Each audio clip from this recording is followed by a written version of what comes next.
What's going on, everybody? Welcome back to the Playbook Sports Podcast. Sorry it's been a little while since we've had anything posted to the channel. Just kind of diving into all of the draft material, all of these picks that were made, and finally coming to you guys here with my favorite draft classes overall. Just what I think teams that did the absolute best, players that got the best overall value where they picked a player versus where I would have had them ranked in my overall, player rankings.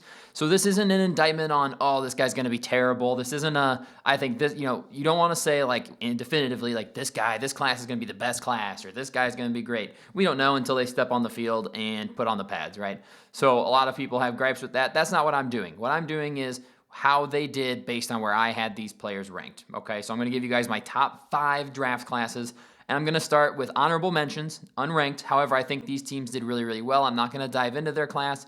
You can feel free to do that. I think these teams did well, and it should be on the screen now. I've got the New York Giants on here, the Kansas City Chiefs, the Tampa Bay Buccaneers, and the Dallas Cowboys. So I really like what these teams did throughout the draft. I feel like they did a good job of addressing their needs.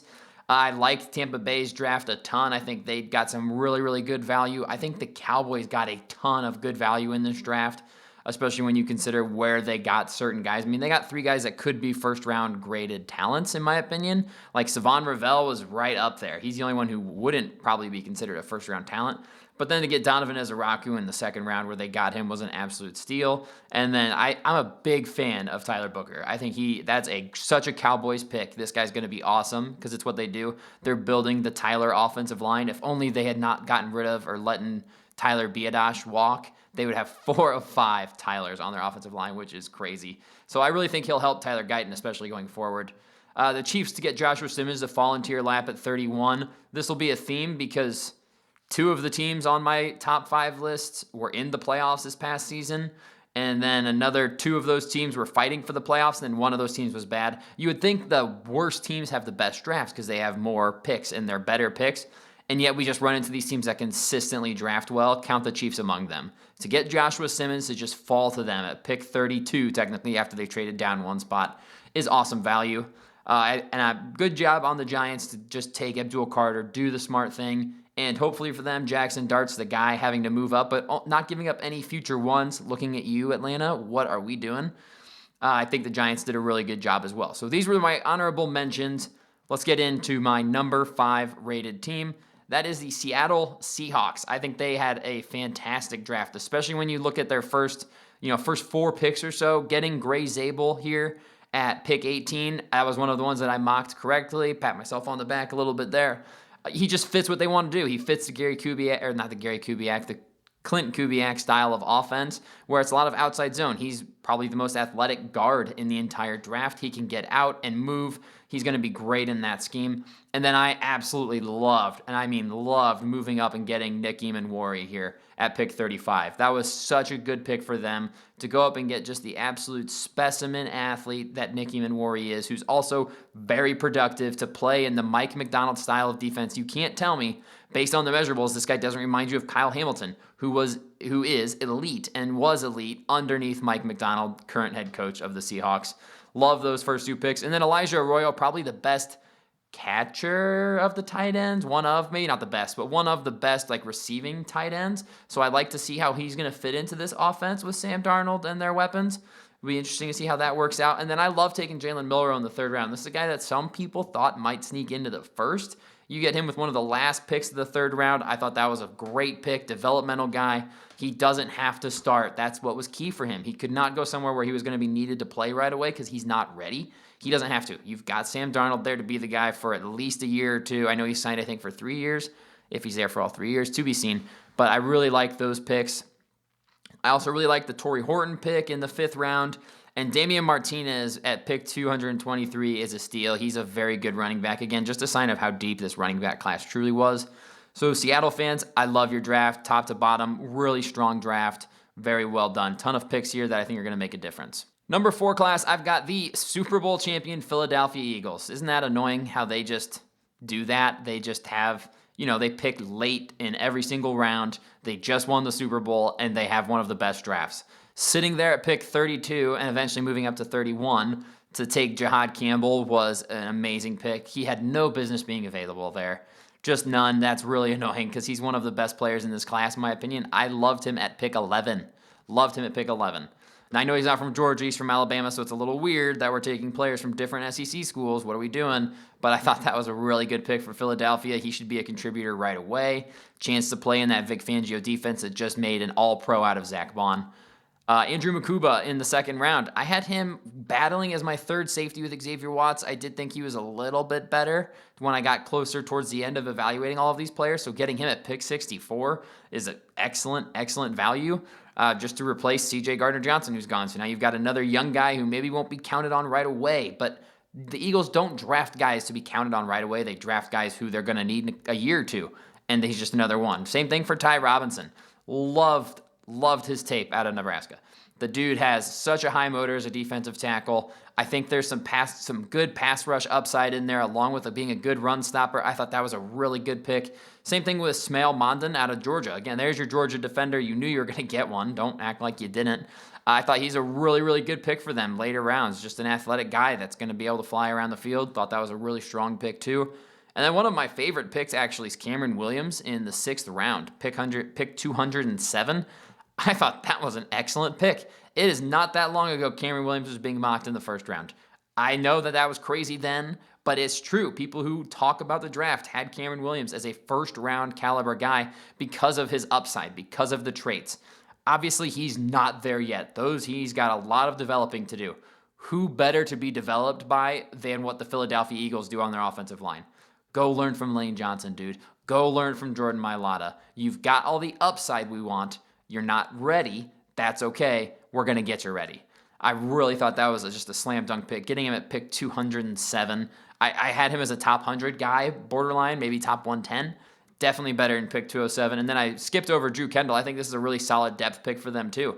A guy that can step in and play anywhere on the interior of your offensive line. Of course, it's the Eagles, man, just doing what they do, drafting well. Howie's the best in the business. I'll say it. He's the best in the business. Number 3 team here, I've got the Baltimore Ravens. Again, really, really annoying because, first of all, Sage, I don't want to give you any credit when I can avoid it. And second of all, this is a team that's good. This is a good football team. They just got done, the last 2 seasons, they've been to the AFC Championship game and then the AFC Divisional round, having fallen to the Bills this past year, sadly. But they're just always in the thick of things. They've got 2-time MVP quarterback. They've got just talent everywhere. And then Malachi Starks falls to them at pick 27. How are we going to, when you ask yourself, how do these teams stay good? This is how. What they are doing is how these teams stay good. I mean, look at the names on this list. Malachi Starks at pick 27. To pair him up with Kyle Hamilton, to give them 2 safeties that can play all over the place, that are going to be able to disguise what they're doing so well because they're such smart safeties, is crazy good value. And Mike Green, I don't know about these assault allegations, right? But they've been following him for years, so we've got a bit of a character question. But football-wise, talent-wise, this guy's a first-round pick. This guy's a top 15 player in the class, his off-the-field stuff notwithstanding. And the Ravens clearly trust the process enough to where they're like, we'll take him in the 2nd round at a position of need. God, that's so annoying that they get to pull this off. I really like the Emory Jones selection too. Thought he was maybe worse this season than we had hoped to when we were doing like summer scouting and looking at these players a year ago. I thought that Emory Jones was going to compete to be one of the best tackles in this class. Obviously, he did not have that good of a season. However, he is better than pick 91, and he's going to give competition at the tackle position. I'm not saying he's going to pass up Ronnie Stanley at left tackle, but is he going to push their right tackle next year out of Washington, whose name escapes me right now? That's going to drive me nuts, and it's going to hit me later.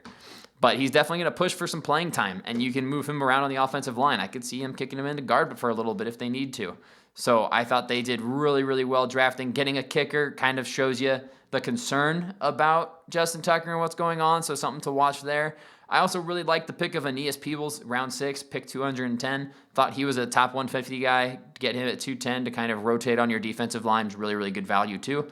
So the Baltimore Ravens just doing what they do, staying good. My second favorite draft of this entire process is going to go to the New England Patriots. Really the only team that was, a bad team last year to make my top 5. And they absolutely nailed it, especially when you look at their first 7 picks. And that's saying something, right? First 7 picks are good picks. Will Campbell, great pick at pick number 4. He can play anywhere on your offensive line, left tackle, left guard, play him center if you want to, although you won't have to because you took care of that in the 3rd round. So big fan of the Will Campbell pick, kind of a leader, culture guy. That's what you want to start doing in New England. TreVeyon Henderson, I thought he could have pushed for the 1st round. He goes at pick number 38. Home run pick. There's your starting running back. You can absolutely lead an offense behind him. He can be a really, really good running back, super explosive, excellent pass protector too. This is kind of the theme of their first 4 picks are just, let's protect Drake, man. Let's give him every chance here. Getting him one of the best offensive linemen. Getting him TreVeyon Henderson, one of the 3, maybe 4 best running backs in the class. Getting Kyle Williams at pick 69. He is pretty famously, Chris Sims' 2nd best receiver in this class. I didn't think that highly of him, but I thought this was a really, really solid pick. So I'm a big fan of Kyle Williams. You've got to figure out the receiver room. Like, you've got Stephon Diggs, but that's really it. And also, it's an older Stephon Diggs coming off of a pretty serious injury. I don't trust that process a whole lot. Jared Wilson, pick number 95. How did he fall here, guys? How are we going to let him fall to them? You could play him at guard because you just signed Garrett Bradbury, I believe it is, center from Minnesota. You just brought him in. So now you've got Jared Wilson to learn and to be in the wings. Play him at guard if you want to. Kick him into center if you need to. Just gives you a good interior offensive line piece. The question for the Patriots was always, oh, their offensive line's not so hot.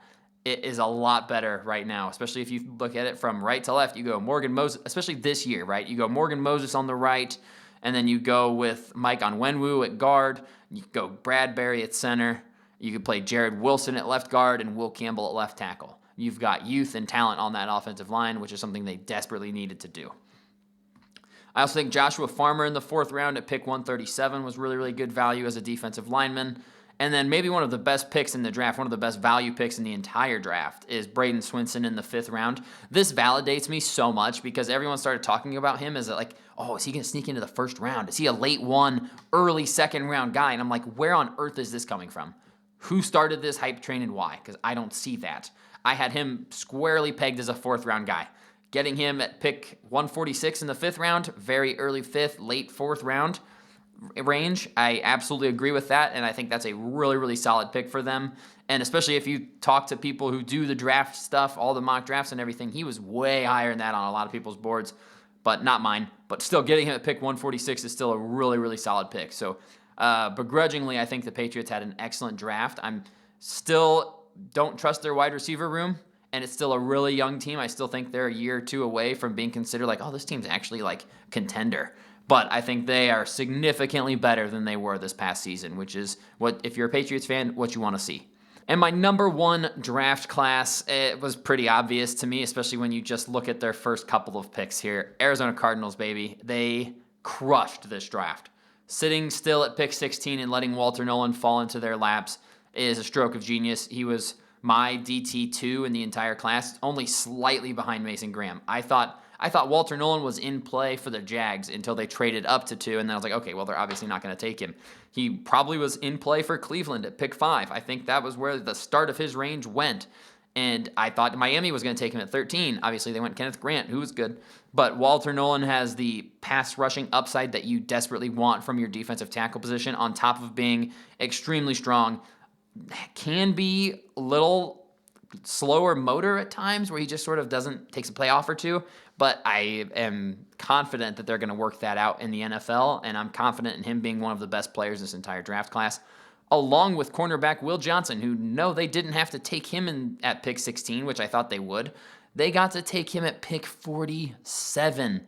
What are we talking about? How did he fall so far? I was making jokes during the draft. I was like, his leg must be amputated if he's going to continue falling. He was the best pure corner in this entire draft class, in my opinion. Best pure outside corner in the entire draft class. And he falls to Arizona, where it's a position of need for them, at pick 47. Obviously, I don't have the medicals these NFL teams do.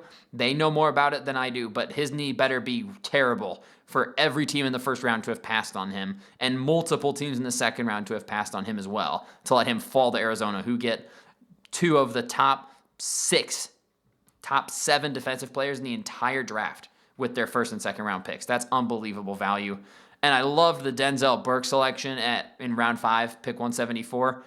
This was a guy that was like borderline 1st round, 2nd round talent last year, and he had a down year this year. If I know that you have that first round, second round talent in you and you just had a bad year, I'm willing to take a shot. Denzel Burke had that. He has that tape from the 2023 college football season where it's like, this guy could be first, second round type of guy. And then you get him in the 5th round here. I love them taking a shot on him. I think that the Cardinals absolutely aced this draft. The offense isn't bad. It's the defense that was getting them killed in most games. You have just brought in 2 day 1 starters in Walter Nolan and Will Johnson, and you can also put Denzel Burke out there, and he, I think, is going to compete really, really well, and that's not even mentioning Jordan Birch or Cody Simon, who I think were really solid picks as well. Big fan of this draft class. Arizona, they crushed this draft. I did not think they had it in them, so well done. That's what I've got for you guys on my favorite draft classes from the 2025 NFL Draft.